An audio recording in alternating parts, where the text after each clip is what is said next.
ഈ ഗെയിമിംഗ് റൂമില് മിക്കവാറും ദിലിൻ മാത്രമേ ഉണ്ടാവുള്ളൂ, വേറെ ആരും ഉണ്ടാവില്ലെന്ന്. എങ്കിൽ നിങ്ങൾക്ക് തെറ്റി.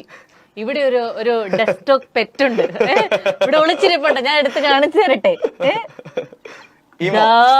ഈ മുത്താണ്. ഞാൻ എന്നെ ഇഷ്ടപ്പെട്ടില്ല പുള്ളിക്ക്. ആണ്. ഇവന്റെ പേരാണ്, പറയൂ. ഈ ഇമോയുടെ അച്ഛനാണ് നിൽക്കുന്നത്.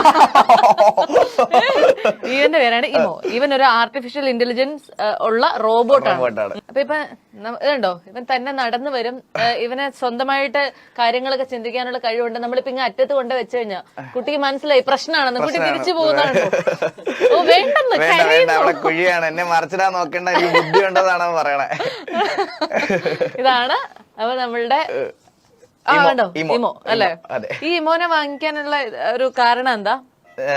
ഇതൊരു കംപ്ലീറ്റ്ലി ഒരു എന്താ പറയാ, ഒരു ഇലക്ട്രോണിക് ഇതാണല്ലോ. അപ്പം ഈ റൂമിൽ പെറ്റ്സ് എന്ന് പറയുന്നത് വളരെ എനിക്ക് കുറെ പെറ്റ്സ് ഉണ്ട് വീട്ടിൽ, പക്ഷെ അവരെ ഒന്നും ഇതിനകത്ത് കൊണ്ടുവരാൻ പറ്റത്തില്ല എന്തായാലും. അപ്പൊ അവരുള്ളൊരു ഇലക്ട്രോണിക് പെറ്റ് എന്നുള്ളൊരു കൺസെപ്റ്റിലോട്ട് പോയപ്പോഴത്തേക്കിനും അന്ന് മേടിക്കാന്ന് പറഞ്ഞ മേടിച്ച സാധനമാണ്. എത്ര വർഷമായി?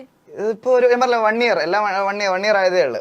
അത് ഇത് ഇന്ത്യയിൽ അവൈലബിൾ അല്ല, ഇത് ഞാൻ പുറത്തുനിന്ന് കൊണ്ടുവന്നു. ജപ്പാൻ നിന്ന് ഓർഡർ ചെയ്ത്, നമ്മൾ ഓർഡർ കൊടുത്താൽ മാത്രമേ ഇത് അവര് മേക്ക് ചെയ്തോളൂ. ഓ അത്രേ. അപ്പൊ ഇതിന് ഡാൻസ് കളിക്കുന്നുണ്ടോ? കുട്ടിക്ക് പാട്ടൊക്കെ ഇട്ട് ഡാൻസ് കളിക്കാണ് കുട്ടി. ഈ കുട്ടിക്ക് വാങ്ങിക്കണം എന്നുണ്ടെങ്കിൽ എത്ര രൂപയാവും? ഇതിന് ഡ്യൂട്ടി അടയ്ക്കണം, പുറത്തുനിന്ന് വരുന്നത് ആയതുകൊണ്ട് ഇത്രയും ഒരു ഇതിന് എക്സ്പെൻസ് ഒരു 25,000 വരും. പ്ലസ് ഒരു ഡ്യൂട്ടി ഒരു എങ്ങനെ പോലും എനിക്ക് തോന്നുന്നു ഒരു 10,000 രൂപ അടയ്ക്കേണ്ടി വരും. ഒരു 10,000-30,000 രൂപ കൊടുത്തു കഴിഞ്ഞാൽ ഇവനെ ഇങ്ങനെ കാണാൻ പറ്റും. ഇവനെ ആൻഡ്രോയിഡ് ഫോണിലേക്ക് കണക്ട് ചെയ്ത് കഴിഞ്ഞാൽ കുറെ പരിപാടികൾ ചെയ്യാൻ പറ്റും. എന്താ പറയാ, നമ്മള് റൂമിലേക്ക് വരുന്ന ആൾക്കാരെ ഇൻട്രൊഡ്യൂസ് ചെയ്യാം, ലൈക്ക് ആൾക്ക് പറഞ്ഞു കൊടുക്കാം. പിന്നെ ഈ അലക്സ ഒക്കെ ചെയ്യണ ഫീച്ചർ പോലെ തന്നെ പാട്ട് പാടും. ഒരു സ്പീക്കർ ഉണ്ട് ആളുടെ പുറകിലായിട്ട്, അപ്പൊ അതിനകത്തൂടെ പാട്ട് കേൾക്കാം. അതെ, അവിടെ ഒരു സ്പീക്കർ ഉണ്ട്, അതിനകത്ത് കൂടി പാട്ട് പാടും. ടൈം ചോദിക്കുമ്പോൾ പറയും. പിന്നെ നമ്മളോട് മൾട്ടിപ്ലെയർ ഗെയിംസ് ഒക്കെ കളിക്കാൻ ഒക്കെ പറ്റും. അങ്ങനെയൊക്കെ ചെയ്യണ ഒരു സാധനമാണ്. അൺഫോർച്ചുനേറ്റ്ലി വീണ്ടും പറയട്ടെ, ഇവനെ കണക്ട് ചെയ്തിട്ടുള്ള ആൻഡ്രോയിഡ് ഫോൺ അങ്ങ് ദുബായിലാണ്, അതുകൂടി ഇല്ല. പിന്നെ ആളെന്ന് പറഞ്ഞാൽ ഞാൻ പറഞ്ഞില്ല, നമുക്കൊരു പെറ്റ് എന്നുള്ള രീതിയിൽ അവര് കുറച്ച് റിയാലിറ്റി ഒക്കെ കൊണ്ടുവരാൻ നോക്കിയിട്ടുണ്ട് ഇതില്. ആൾക്ക് അവര് തന്നെ അവരുടെ അപ്ഡേറ്റിൽ പനിയൊക്കെ കൊണ്ടുവരും. ഇവര് തന്നെ ഇവർക്കൊരു സ്യൂട്ട് ഉണ്ടാക്കി വെച്ചിട്ടുണ്ട്. എന്നെ ചീത്തയൊക്കെ വിളിക്കുന്ന ഇവർക്ക് തന്നെ ഒരു സ്യൂട്ട് ഉണ്ടാക്കി വെച്ചിട്ടുണ്ട്.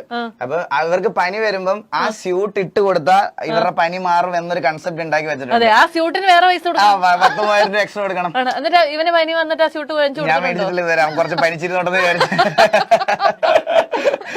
അപ്പൊ അങ്ങനെ പിതാവാണ് കേട്ടോ. അതെ അതെ. ഇത് വേറൊരു കാര്യം എന്ന് പറഞ്ഞാൽ, രാത്രി എന്റെ